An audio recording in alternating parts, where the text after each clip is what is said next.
करीना के खुलासा ने अभिषेक पर ने संजय पर तो केकरा पर छल करिश्मा कपूर के क्रश।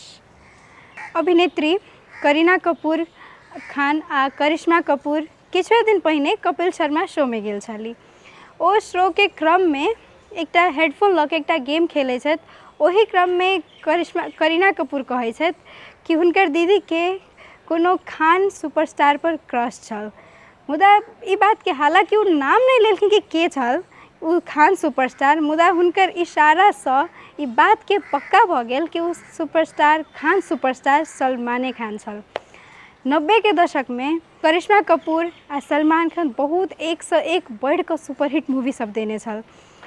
तो हुनकर सबके 90 के दशक में सबसे लोकप्रिय जोड़ी के रूप में चिन्हल जाइ छल।